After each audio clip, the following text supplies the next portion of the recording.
तो नेक्स्ट आपका टॉपिक है variance and standard deviation of group data. तो सबसे पहले इसका फॉर्मूला देख लेते हैं। सिग्मा स्क्वायर, वेरिएंस को हम जाहिर करते हैं सिग्मा स्क्वायर से। और अगर हम ग्रुप डेटा की बात करें तो आपने देखा होगा कि सिर्फ और सिर्फ हर फॉर्मूले में एफ का इजाफा हो जाता है, यानी कि फ्रीक्वेंसी का इजाफा हो जाता है। तो वेरिएंस में भी सिमिलर वही फॉर्मूला है, summation of x minus x dash का स्क्वायर मल्टीप्लाई बाय एफ। जब आप अनग्रुप डेटा की बात करते हैं तो उसमें एफ नहीं आता, ठीक है। और यहाँ पर हम एन की जगह समीशन ऑफ एफ यूज करेंगे, ठीक है। इसी तरह जैसे उसमें दो फॉर्मूले थे अनग्रुप डेटा में, इसमें भी दो फॉर्मूले हैं, आप जिससे भी चाहें फाइंड आउट कर सकते हैं, ठीक है।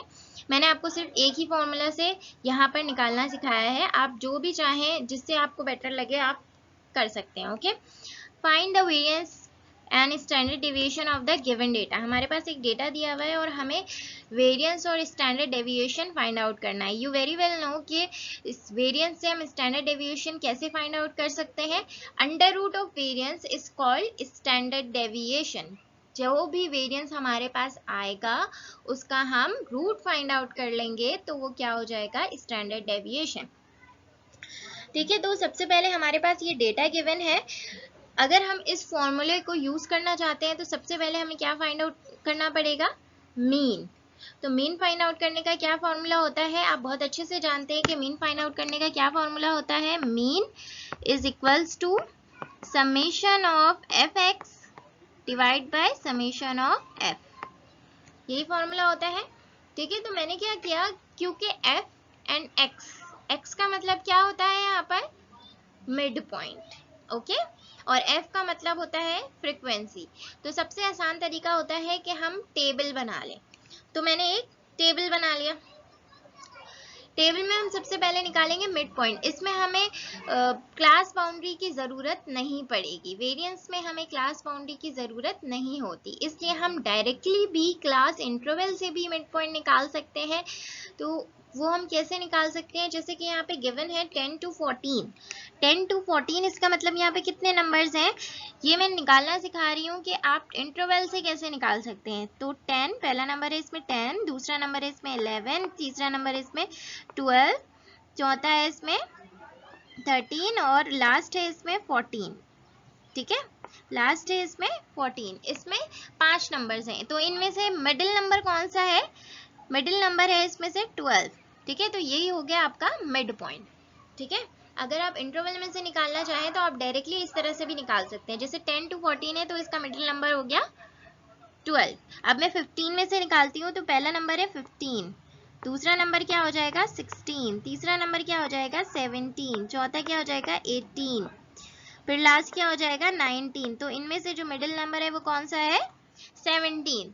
तो इसका मिड पॉइंट क्या हो जाएगा 17। विदाउट क्लास बाउंड्री भी आप मिड पॉइंट निकाल सकते हैं, ओके। तो इस तरह से मैंने सबके मिड पॉइंट निकाले। फर्स्ट का मिड पॉइंट आया 12, सेकंड का मिड पॉइंट आया 17, थर्ड का आया 22, उसके बाद 27, उसके बाद 32 और उसके बाद 37, 42। जब मैंने ये निकाल लिया तो अब मुझे मीन फाइंड आउट करने के लिए अभी किसकी ज़रूरत है, f मल्टीप्लाई बाय x की। f मेरे पास गिवन है, x मैंने निकाल लिया। जब भी हम ग्रुप डेटा की बात करते हैं तो x क्या होता है, मिड पॉइंट, ठीक है। और जब हम अनग्रुप डेटा की बात करेंगे तो जो भी हमारे पास डेटा गिवन है वही x होता है। जब हम मिड पॉइंट यानी कि x और f को मल्टीप्लाई करेंगे तो हमारे पास वैल्यू क्या आएगी, 12 मल्टीप्लाई बाय 2 इज 24, ठीक है। दूसरी वैल्यू क्या आएगी 17 मल्टीप्लाई बाय 2। इस तरह से मैंने ये कॉलम फिल किया। फर्स्ट वैल्यू आ गई मेरे पास 12 multiply by 2 is 24, 17 multiply by 12 is 204, 22 multiply by 23 is 506, 27 multiplied by 60 is 1620, 32 multiplied by 77 is 2464, 37 multiplied by 38 1406, 42 multiplied by 8 336। इस तरह से मैंने सबको मल्टीप्लाई करके XF निकाला, ठीक है। मुझे मीन के लिए क्या चाहिए, summation of FX। Summation of FX क्या होगा, इन सारी वैल्यूज को हम ऐड कर दें। इन सारी वैल्यूज को हम ऐड करेंगे तो हमारे पास वैल्यू क्या आएगी 6560। ये किसके बराबर है, समेशन ऑफ XF के। और समेशन ऑफ F की भी जरूरत होगी हमें मीन फाइंड आउट करने के लिए। तो समीशन ऑफ एफ एक्स हमारे पास गिवन है 6560 और समीशन ऑफ एफ 220, ठीक है। तो मीन फाइंड आउट करने के लिए क्या चाहिए होता है हमें, summation of F X divide bye summation of F. Summation of F x 6560 से मैंने 220 को डिवाइड किया, मेरे पास मीन आ गया 29.82। ओके, नेक्स्ट जब हम वेरिएंस निकालना चाहते हैं तो सबसे पहले हमें क्या निकालना होगा, एक हम कॉलम बनाएंगे जिसमें हम x माइनस एक्स डैश निकालेंगे, ठीक है। दूसरा कॉलम बनाएंगे जिसमें हम x माइनस एक्स डैश का स्क्वायर निकालेंगे, ठीक है। और क्योंकि ये ग्रुप डेटा है तो एक हमें ऐसा भी बनाना पड़ेगा जिसमें हम x minus x dash multiply by F भी निकालेंगे, ठीक है। तो एक कॉलम हम ऐसा भी बनाएंगे। तो सबसे पहले हम पहला कॉलम फिल करते हैं। फर्स्ट कॉलम में क्या है मेरे पास, x minus x dash, x क्या है मेरे पास 12, 12 में से मैं क्या माइनस करूंगी, 12 में से मुझे क्या माइनस करना पड़ेगा, 12 में से मैं 29.82 माइनस करूंगी। 12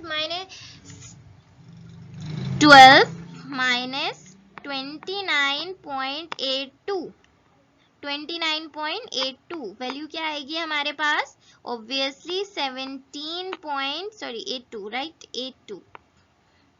17.82 ये वैल्यू आएगी हमारे पास। सेकंड वैल्यू है हमारे पास 17, अगर हम 17 में से 29.82 माइनस करेंगे तो हमारे पास क्या आएगा 12.82, ठीक है। सेकंड वैल्यू हमारे पास क्या आ जाएगी 12.82। इसी तरह हम सारी वैल्यूज फाइंड आउट करेंगे, यहाँ फाइंड आउट करके मैंने लिखा भी है, सारी वैल्यूज माइनस में आ रही हैं, ठीक है, माइनस में आ रही है। पर जब हम माइनस की वैल्यू को का स्क्वायर करते हैं तो वो पॉजिटिव हो जाता है। कैसे, जैसे कि अगर मैं लिख दूं -2 तो स्क्वायर का मतलब होता है -2 दो बार मल्टीप्लाई हो रहा है, दो बार मल्टीप्लाई हो रहा है तो माइनस माइनस क्या हो जाएगा प्लस, तो आएगा क्या +4, ठीक है। स्क्वायर का मतलब होता है वो जो भी नेगेटिव वैल्यू है उसको पॉजिटिव कर देती है। तो मैं 17 का स्क्वायर करूंगी, नेक्स्ट कॉलम में 12 का स्क्वायर करूंगी, -7.82 का स्क्वायर करूंगी। स्क्वायर करके मैंने यहाँ वैल्यूज लिखी हैं। जब मैंने -17.82 का स्क्वायर किया तो मेरे पास वैल्यू आई 317.6।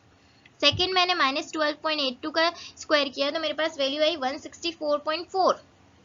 इसी तरह मैंने सारे स्क्वायरिंग करके वैल्यूज लिख दी, ठीक है। एक और कॉलम है हमारा, हमें क्या करना है, जो हमारे पास स्क्वायर वाली वैल्यू आई है उसको हमें f से मल्टीप्लाई करना है, ठीक है। 317.6 को हमें 317.6 को मल्टीप्लाई करना है हमें 2 से, ओके। 317.6 को हम 2 से मल्टीप्लाई करेंगे, हमारे पास वैल्यू क्या आएगी 635.2।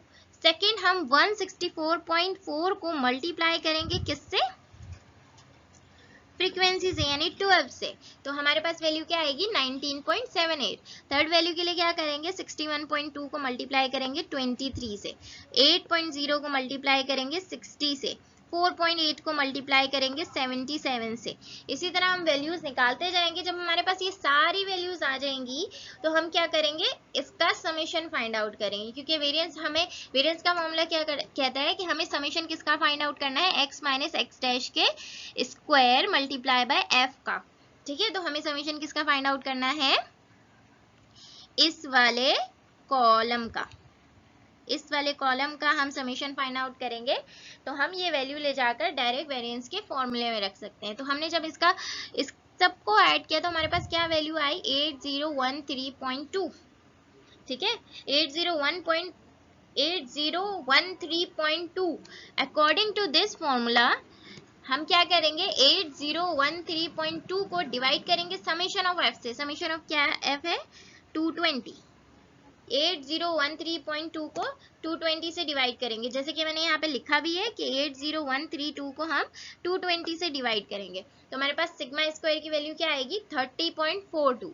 अगर हम स्टैंडर्ड डेविएशन फाइंड आउट करना चाहते हैं तो हम क्या करेंगे, उसी वैल्यू का स्क्वायर कर देंगे। तो ये हमारे पास क्या आ जाएगा स्टैंडर्ड डेविएशन। अगर हमें स्टैंडर्ड डेविएशन फाइंड आउट करना है तो हम क्या करेंगे, उस वैल्यू का स्क्वायर रूट कर देंगे, ठीक है। नेक्स्ट हम चलते हैं कुछ, जब मैं आप लोगों के मॉडल पेपर देख रही थी तो मैंने एक क्वेश्चन देखा बार ग्राफ का, ओके।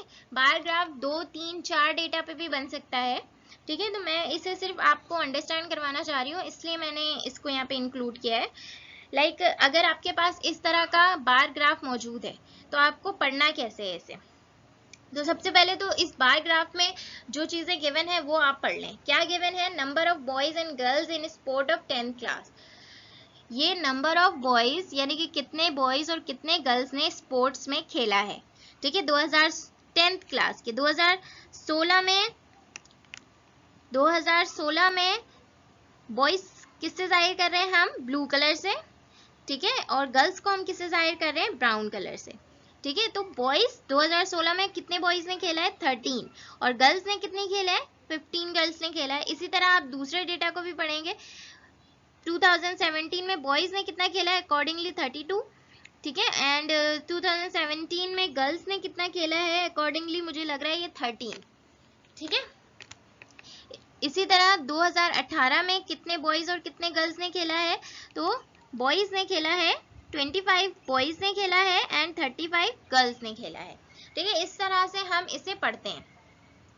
आपको पढ़ना है तो आप सीधे से सबसे पहले आप लगाएंगे एक स्ट्रेट लाइन, ठीक है। आप इसे पढ़ने के लिए क्या करेंगे? एक स्ट्रेट लाइन लगाएंगे, और ये लाइन जहाँ पे जाके मीट करेगी, एक स्ट्रेट लाइन लगाया आपने, ये लाइन जहाँ पे मीट करेगी वो आपका नंबर होगा, ठीक है। लाइक मैंने यहाँ से 2018 में मैं देखना चाह रही हूँ कि कितने बॉयज ने खेला, तो मैंने क्या किया? 2018 से एक सीधी लाइन लगा ली, ठीक है। इससे मुझे पता चल जाएगा कि 2018 में कितने बॉयज ने खेला। और अगर मैं गर्ल्स का देखना चाह रही हूँ तो गर्ल्स जहाँ पर गर्ल्स खत्म हो रही है वहां ऊपर से मैं एक स्ट्रेट लाइन खींचना शुरू कर दूंगी, ठीक है, और मैं जाकर देखूंगी कि ये कहाँ पे मीट कर रहा है। ये अप्रोक्सीमेटली 35 पे मीट कर रहा है, ठीक है। अब यहाँ पर मैंने कुछ क्वेश्चंस दिया है। हाउ मेनी गर्ल्स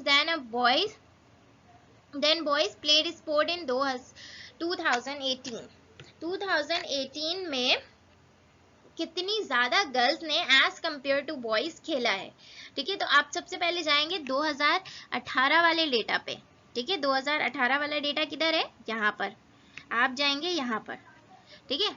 अब यहाँ पर आप देखेंगे बॉयज कितने बॉयज ने खेला है और कितने गर्ल्स ने खेला है। पहले मैंने यहाँ पे एक लाइन लगाई हुई है, तो मेरे लाइन के मुताबिक जो बॉयज ने खेला है वो 25 बॉयज थे, ठीक है, और गर्ल्स ने खेला है वो 35 थी, ठीक है। ये 35 गर्ल्स थी एंड 25 बॉयज थे। तो गर्ल्स कितनी ज्यादा हो गई बॉयज से? ऑब्वियसली 10। तो पहले का आंसर क्या हो गया? 10, ठीक है। नेक्स्ट क्वेश्चन है हमारे पास, in how many year did girls plays more in cricket than boys. Boys के मुकाबले में गर्ल्स ने कितनी बार ज्यादा खेला है, ठीक है। कितनी बार, जैसे कि कभी होता है कि गर्ल्स ज्यादा हो जाती है टीम में और बॉयज कम हो जाते हैं, ठीक है। तो ऐसा कितनी बार हुआ है कि गर्ल्स ज्यादा हो गई टीम में और बॉयज कम हो गए, ठीक है। तो आपको सबसे पहले देखना है गर्ल्स और बॉयज जाहिर किससे हो रहे हैं? गर्ल्स जाहिर हो रही है ब्राउन से और बॉयज जाहिर हो रहे हैं ब्लू से। तो आपको बार, गर्ल्स वाला बार कहाँ बॉयज वाले बार से ज्यादा नजर आ रहा है? ऑब्वियसली 2018 में आपको नजर आ रहा होगा कि ये बॉयज से ज्यादा है, यानी कि ब्लू से ज्यादा ब्राउन वाली लाइन बड़ी है, ठीक है। ये 2 सालों में हुआ है। ये कितने ईयर में हुआ है? 2 साल हुआ है कि गर्ल्स ज्यादा हो गई और बॉयज कम हो गए। तो इसका आंसर क्या होगा? 2, ठीक है। नेक्स्ट है हमारे पास, in which year did least number of girls play sports. कौन से ईयर में सबसे ज्यादा कम लड़कियों ने खेला है? तो आप देखेंगे गर्ल्स के बार, ठीक है। अब आप गर्ल्स के बार देखेंगे तो गर्ल्स के बार में सबसे छोटा बार आपको कहाँ नजर आ रहा है? मुझे लग रहा है कि ये 2017 में सबसे कम गर्ल्स ने खेला है, ठीक है। मुझे जो सबसे छोटा बार नजर आ रहा है वो यहाँ पे नजर आ रहा है। इसका मतलब है कि सबसे कम गर्ल्स ने कब खेला है? 2017 में। तो इसका आंसर क्या हो गया? 2017, ओके।